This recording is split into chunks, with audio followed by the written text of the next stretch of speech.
It is good to be back. We have missed you. This is Between the Horns, presented by your Southern California Toyota dealers, and it's a special 2024 schedule release edition. I'm JB Long with my friends and colleagues, D'Marco Farr and Maurice Jones Drew.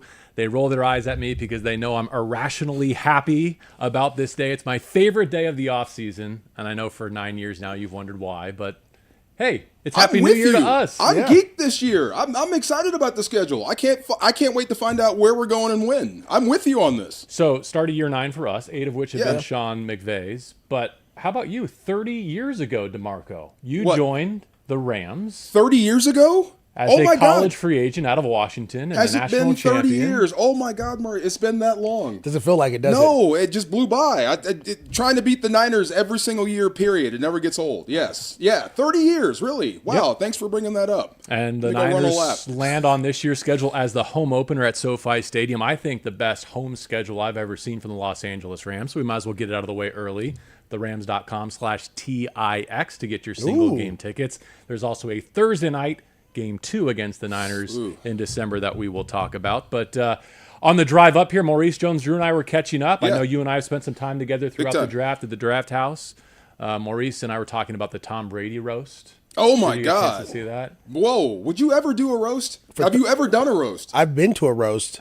I've actually participated in it, but never have I been roasted. But for $30 million, you could roast me. I was just about to say, how many millions? 30 is about it's right where it is. It's right around that area where I'm like, okay, say what you want about your boy. Some of that stuff doesn't go away, man. I mean, money's great, but good Lord, that was like scathing. Hey, why did Tom do that?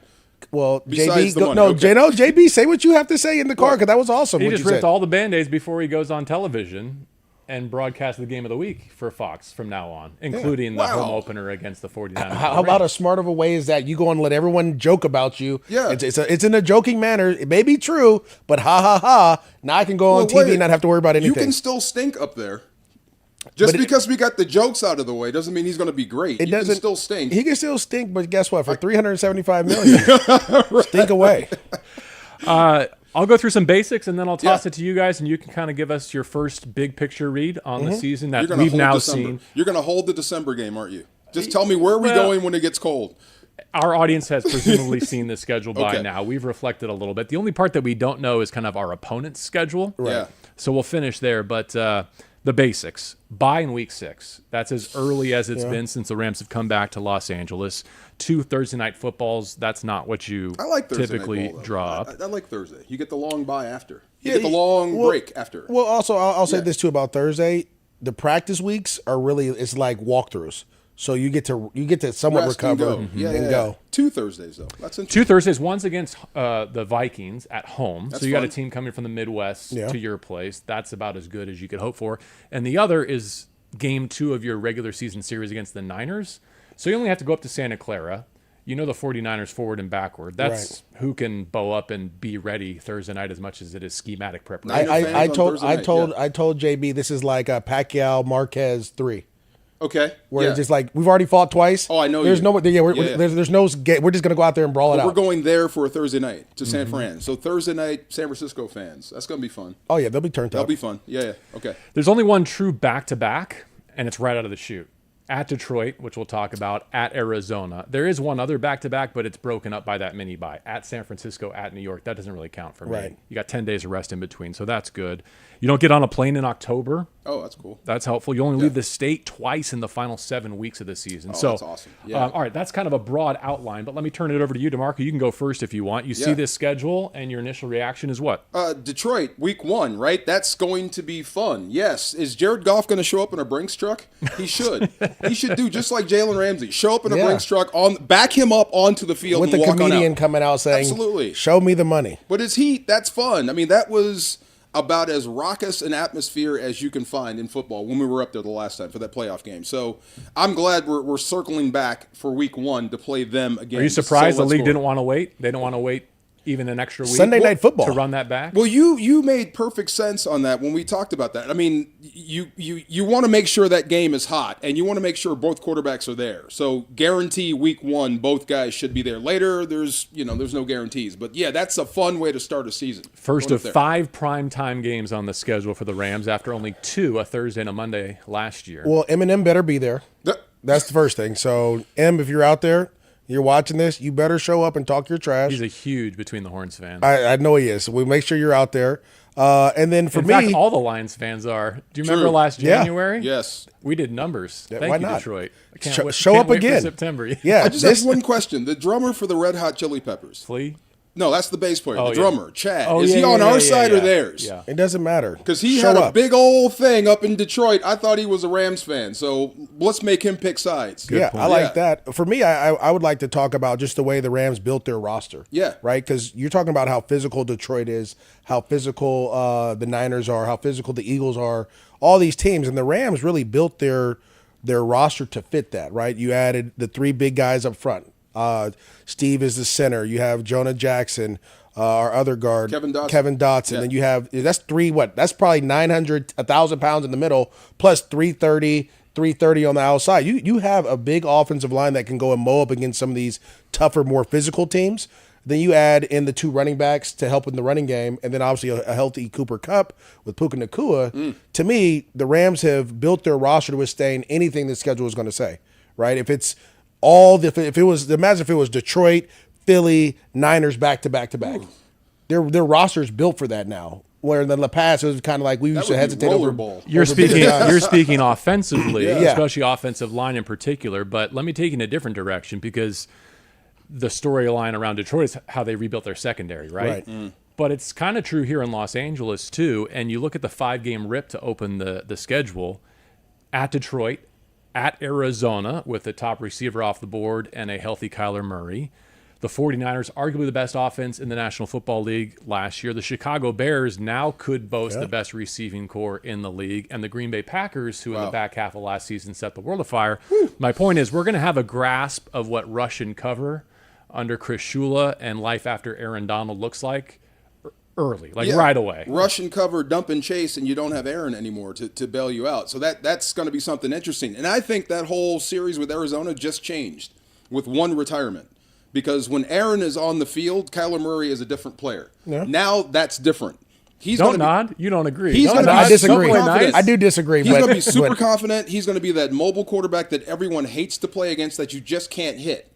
He plays that sort of game. So now it's different. I'll tell you how to play him. We've learned this. There's no reason to stunt and do all that. Rush, keep him in the pocket, make him throw through the trees. It's the old Drew Brees.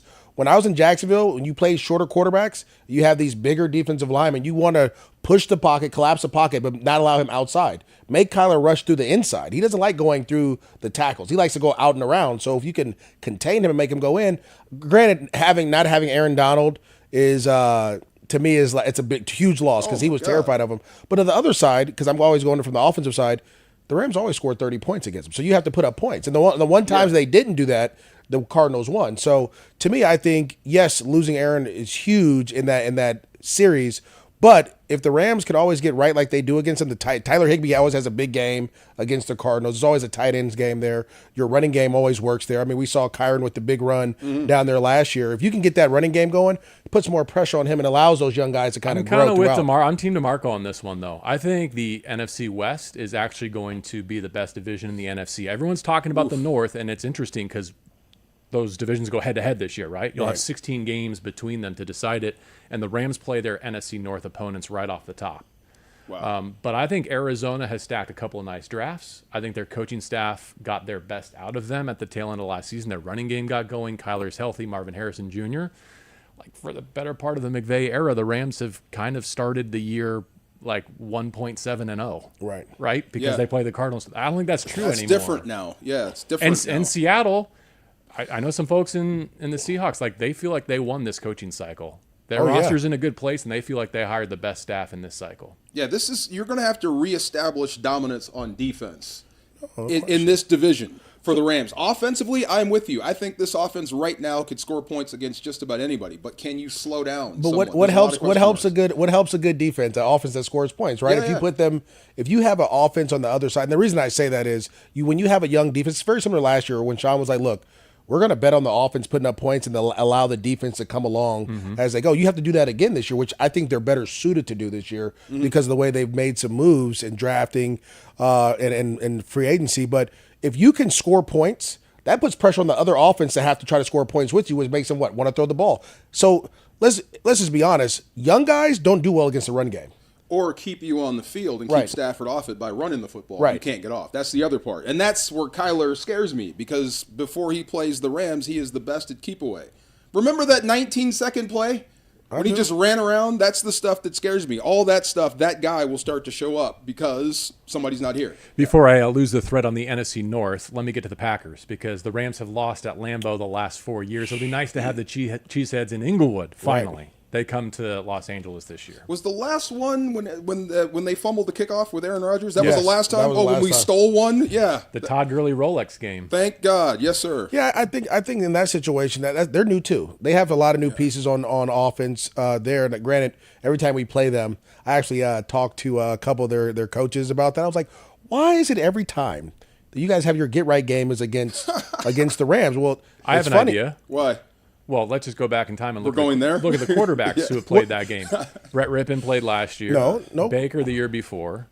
OBJ breaking in with Stafford the one time Stafford took the Rams there, and then Jared Goff's last game as a Ram. Well, this is what they told me. They said Joe Barry was the throwing hand. Joe Barry was the secret agent. Oh, he was? Because they ran the same defense. Okay. So he was this is what they literally came. He's like, we practiced against the Rams defense all throughout training camp. So that was our secret sauce. You don't have Joe Barry anymore. Maybe that's the difference. That's October 6th. It's week 5, the Green Bay Packers, the second home game of the season, the Rams.com/TIX. Where should we go next? Where should we go? No holiday games. Thank goodness. Okay. A lot of people, I feel bad for those of you who wanted to see the Rams play Detroit on Thanksgiving. That's not going to happen. The longest Thanksgiving drought in the National Football League continues. But no Christmas midweek on Netflix either. No Black Friday game. You're good with that? Yeah, big time. Look, if from a defensive perspective, and this is the way I think, if I could have planned this out, it would come out probably just like the schedule. You're playing some of the youngest quarterbacks early. As you get your feet wet defensively, you think of Chris Shula. He's establishing himself as a D coordinator. So there's bound to be issues there. There's going to be some rough patches. So you get the youngsters early, and then you face those great quarterbacks later when you have a chance to get rolling and know what you're doing and when everything is second nature versus having to learn how to communicate. Remember, you don't have that steadying influence out there, a guy that can bail you out, that can change the math with one hit. This is going to be a true start from the ground zero and work yourself up to December type of season defensively for the Rams. So if you could pick, you put those great quarterbacks later and you get the young ones early and figure out what you're doing by the first bye week. So when do you think Aaron decides to come back? Week 1? Week 15? Think he just like, you know what? Kind of miss it a little bit. Maybe I can get out there and give you 15 plays. Don't tease him, Maurice. I'm just saying, maybe our audience, don't tease Aaron. Maybe, man. It's just like, hey, we're gonna make a run of this thing. Come on back. Last time I say his name all year. By the way, if you haven't seen the debut episode of Behind the Grind, check it out on YouTube and all the Rams platforms. It was excellent. Take you behind the scenes of Aaron's retirement announcement. Oh, I was going to say, did Aaron show up? Like, is he like in the weight room right now? Just visiting with him in Pittsburgh as he talked everyone through that decision. But let me go back to your point about young quarterbacks early. The Rams are going to face 5 of the first 10 picks in this year's draft on this schedule, including 3 quarterbacks. I think we all know Caleb Williams is going to be the starter from day 1 in Chicago, right? So you've got a week 4 trip to the Windy City. Hey, Chicago in September. Yes. We're all good with that, right? Absolutely, yes. D'Marco almost didn't survive the Sunday night football game against Chicago. We almost didn't survive it. We were inside, so I know he didn't make it. He and I were just cold. You were about to fight with I was cold and about to fight. That's the worst. Wow. It would have been a couple of weeks before we got you back to California. Drake May in New England in November. We'll see. Interesting. Probably. Yeah. J.J. McCarthy and the Vikings at SoFi in October on a short week. That could be favorable for the Rams defense, don't you think? Remember how scary that logo used to be? New England logo when you just saw it. I mean, it's different now, right? Oh, I mean, listen, it's so funny. You have to go. When you get some promised times like them 20 years of being on top, you got to go through the valley of death. Oh, I'm gonna have fun. You should have fun stomping New England. That's fun. I remember when we went to New England with Jared. Fun, and it was like, yeah. But that logo used to be so scary, and now it's so different. Yeah, it's weird. Trying to figure out how to feel about Minnesota because Minnesota is a good football team that may be starting a rookie. So how do you feel about them right now? Right. So I'm going to start the rookie because I know what Sam Darnold's going to give me. I've seen that. I've read that book multiple times before, so I know how that book ends. I think you start the rookie because you have enough weapons around him, and now you have a running game with Aaron Jones that you can kind of lean Minnesota's going to be a little bit different. This is going to be about the play caller, I think, more than the players. How do you protect your young quarterback? And go ahead. I'm sorry. I was going to say they also went up to get Dallas Turner, Yeah. 2 spots ahead of Jared Verse, so a matchup of rookie edge rushers in Los Angeles in that game. And I did not buy into the negative hype about Caleb Williams. There seems to be a lot of negativity around that kid. But look, when you watch that guy on film, that is a problem for anybody's defense. Well, I will say Anybody this. has I will problems, say this. The biggest issue that he has is he's an improviser. He likes to improvise. He doesn't take that first read all the time, and that's going to come back to bite you in the league. You can't improvise in the league as much as you do in college. You know who you sound like? You sound like what was his name? Chucky, the Raiders coach. Oh, John Gruden? Yeah, it's the when he was truth. talking about Mahomes. Yeah, but listen, what happened down that stretch last year? Mahomes stopped improvising because you can't do that all But the time. if he guesses right a lot, then you got Yeah. problems. But that mobility, that sort of issue, those mobile quarterbacks give any defense fits. They really do. And circumstances matter. It's been a long time since a 1-1 came in the league with these circumstances. Yeah. Oh, it is. It's going to be interesting to see what they do in Chicago. Haven't really had a quarterback in their whole history. You finally get one. You put weapons around them. Weapons around him. Now we'll see. And then guess what? Shane Waldron's the OC there. So That's what I mean. That's another familiar foe that the great Rams have to weapon deal with. One other rookie to mention, Brock Bowers, was clearly coveted, baby. and he comes to SoFi too. And I know you've got a It's my connection baby, to him. man. It's my baby. I'm so hurt. I truly Good thought player. we talked. I thought the Rams were gonna have a chance to go and get him. It's gonna be interesting to see because the Rams have struggled against tight ends, and he'll be utilized. I've talked to the Raiders a bunch over this since the draft about him. He's played slot receiver, tight end, been lined up in the backfield, played out wide. Already? Already. Dang, They've wow. moved him all around. So he'll be a chess piece that very similar to, I wouldn't say Travis Kelce, but close to a guy that's going to be moved all around the field that you're going to have to account for sure. All right, we glanced past it earlier, but I think let's circle back to the 2 drawbacks of this schedule. A week 6 bye is earlier than any of us are accustomed to, and in a 17-game structure, that really hurts. Right. And then 2 Thursday nights as well. Which one of those bothers you more, at all? Got to be the early bye, right? Well, it depends on how you practice. I think the Rams don't practice like we used to back in the day, where it's like pads all the way until November. But having that early bye does hurt because then it's 13 straight games or something like that, 12 straight 12. games, and so that's going to be tough. But I like the Thursday night games. As a player, I love Thursday night because I just had to find a way to mentally just get through it, knowing that I had a long bye after I had the weekend to hang out with my family and chill. And then I was coming back to work on Wednesday. Kind of just gives you, it kind of gives you a little boost. Fits your body clock. Yeah. You're practicing at night or late anyway. You're playing it late. It works. Yeah. I just think that trip to San Francisco on a Thursday night is going to be immensely consequential. But if you can survive it, if you're intact, then you're teed up for a big finish. True. You got 10 days before that trip to face Aaron Rodgers in New York, and then you finish with back-to-back home division games. It could be spun favorably. It could be spun favorably if you're looking for silver linings. And I'll say this too. You talked about not leaving L.A. in October, right? And That's then right. 3 home games in a bye in October that after right a road there heavy is September. That is awesome. And then December, you only on the road twice? And one of those trips is to Santa Clara. It's just you're Walk set up. there. Yeah. So after you come back from New Orleans, December the 1st, you only leave the state once to go to New York. Can we go back to New Orleans? Are they over it? Yeah, we can. Is it old news now? No, it's I not thought old you meant, news. I thought you meant, can we go back to New Orleans in February?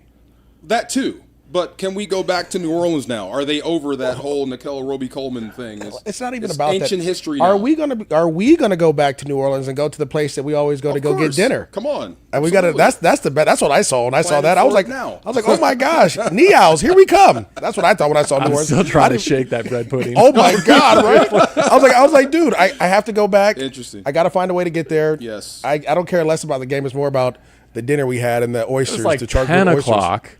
None of us needed to be out. We get there, there's a line out the door, and D'Marco and I look at each other like, what did we just get ourselves into? But But we I knew fought- Maurice. I But we knew fought Maurice. for it. I fought Hey, this- and do you remember the husband and the wife and Aaron Yes. Donald Yes. jerseys at the bar that I were do. just finishing up? Gave us their seats just in time. It made for a perfect evening. New Orleans is a great spot for football, Yeah. and it's great. They know how to do it. Yes, sir. And for listeners wondering, the Saints again? Yes, the Saints again. Yeah. And also, just a preview, they're on next year's schedule too. Well, and They're this is coming the- to SoFi next year too. This is the other thing too that I will say, because as we start to see the league and the bigger picture, a lot of Rams coaches and a lot of Niners coaches are out in the league. Clint Kubiak is now the OC for the Saints. Wow. Runs the same who was with the Niners last year. So he'll run the Niners offense. So it'll give you a little more familiarity with what the Niners are doing in practice-wise. I mean, I think all that's going to end up playing to try to win this division. Feel free to jump in with other thoughts, schedule-related, as you want. But this is the first time we've sat down together since the draft concluded. And since it was so defensive-driven, and especially along the defensive front, and that's your position, and since Blake Corum is now a Ram to team with Kyren Williams, I thought I could just kind of ask each one of you guys to give us your evaluation of what the Rams did to fortify those two positions over the weekend. I saw a picture of Corum on social media. Is that really him? I just saw him in the breakfast yoke room. Dude? Yeah, he's oh my God! Yeah. Wow. That's your guy. Go ahead. Oh, I'll talk. Listen, first and foremost, I'm very excited for the short running back. Yeah. The short running back is back. You know, I feel like I should have patented that so I could have gotten a little cheese on the side. But I love what the Rams are doing because when I played in Jacksonville, especially when I became the guy, they went huge on the offensive line. We ended up drafting Eugene Monroe, who was 6'5", 340 out of Virginia. We had Tony Pastros, who was huge. We ended up drafting Evan Britton out of Arizona, who was another 300-pound, 6'4", 6'5 tackle. I had a 360-pound left guard, a 330-pound, 350-pound right guard, and then a 300-pound center.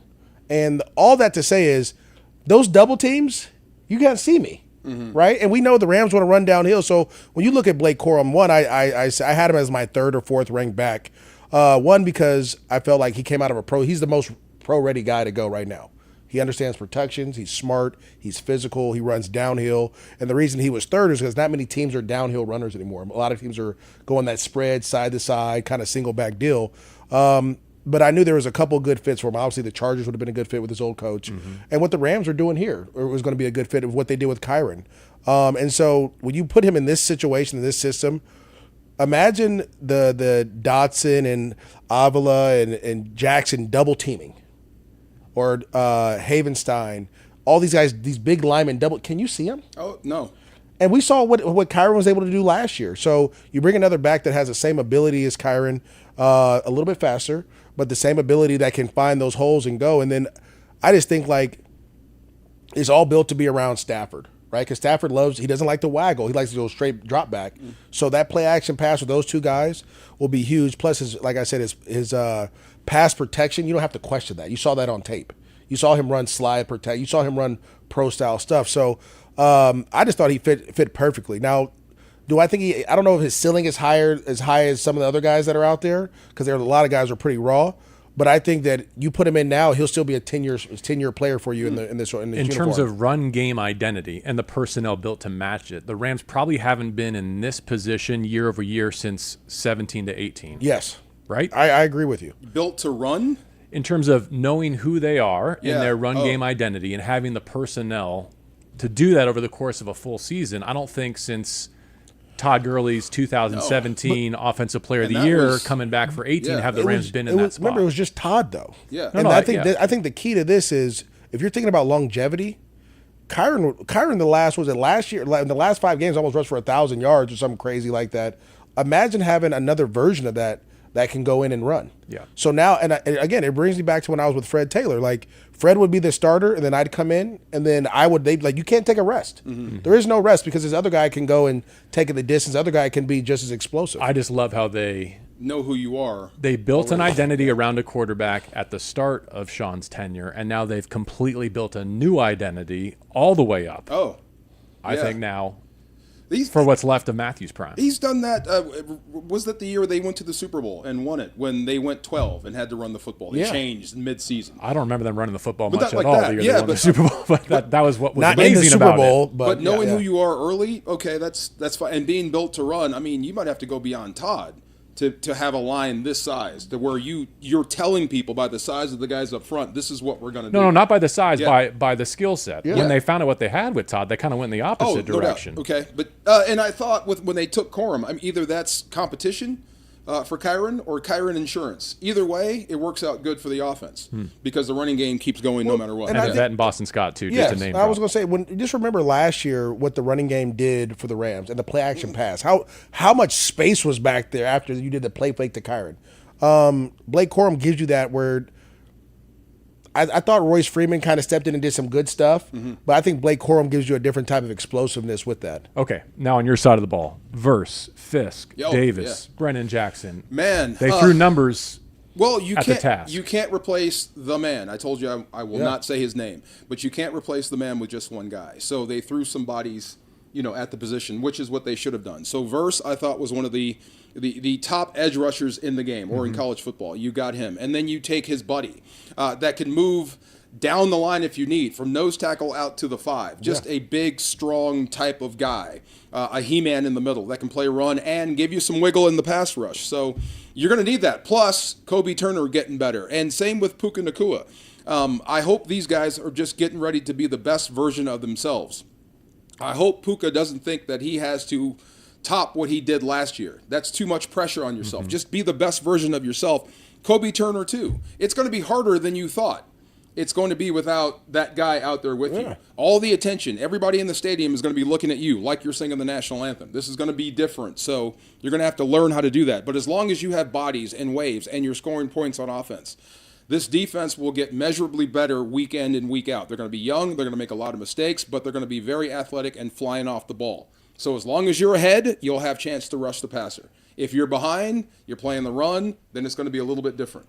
I will say this. I think Jared Verse's mindset is a little bit different than what a lot of the guys that, if you kind of hear him talk, like he wants to beat up other guys, right? He's like, I'm going to go through you to get to the quarterback. I'm not going to go around you like you see with a lot of pass rushers like Tech. He's going to try to bring a physical nastiness to the defensive line. And be a voice on the defense. Yes. Be a voice. It's that void, and it's also the disposition. Like when Aaron was on the field, you always knew what your worst case scenario was, no matter which position you played, because you had number 99 on your sideline, right? Right. Yeah. He was an enforcer. He set the temperature. Well, okay. And you lost a lot of that. And I think go ahead. I think you replaced some of it. You think Verse is going to step into that? I mean, you got to earn that. No. Yeah. I'm just saying they have guys who seem to be willing to step into the fray and have done it at a championship level in college. And so to the extent that you can fix some of what you lost this offseason, I think they've done everything within their power. Both free agency, getting a guy like Jonah Jackson. Oh, my gosh. Big guard. Getting some vets in the secondary. Yeah. Like, I think they've done as well as they could to replace some of the intangible.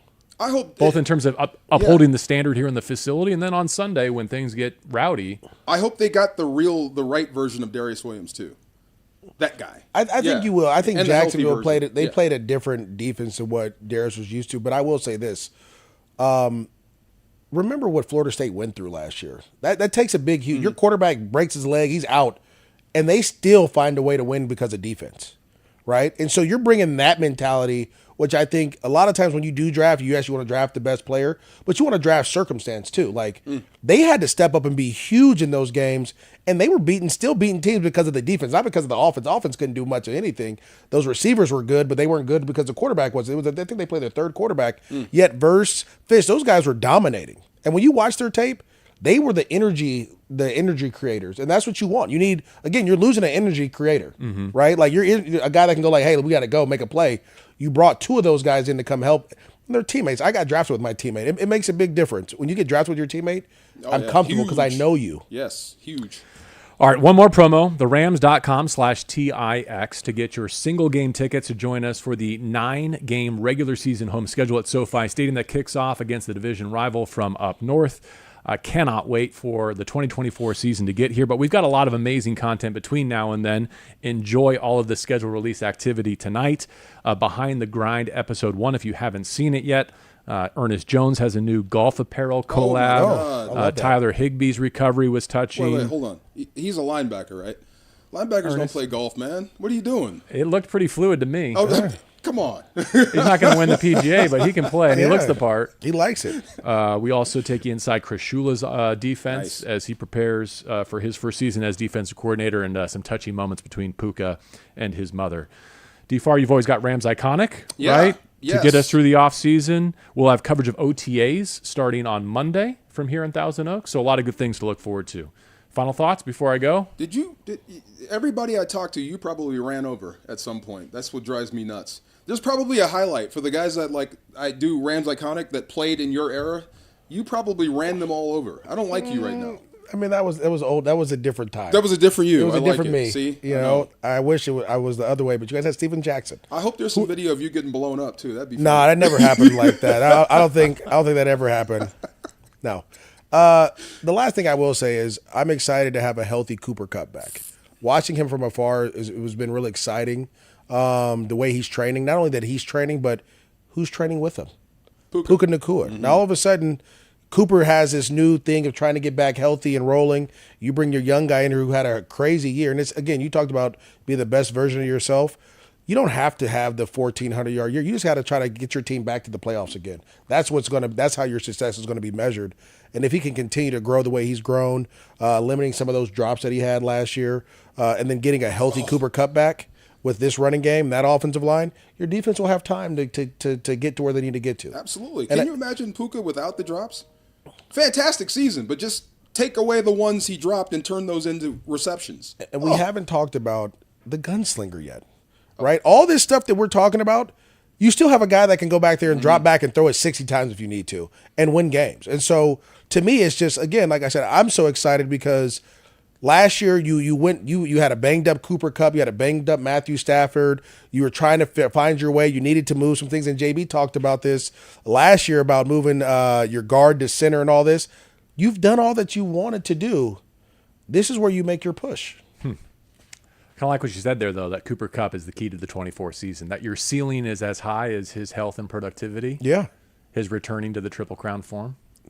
I mean, it's a high expectation, but if he can get there, SpaghettiOs. All right, we're 30 minutes closer to kicking off in Detroit. Sunday Night Football, the rematch between Stafford and his former team, the Lions, and Jared Goff with a new contract extension and the Los Angeles Rams. Thank you for watching this schedule release edition of Between the Horns. It's always presented by your Southern California Toyota dealers.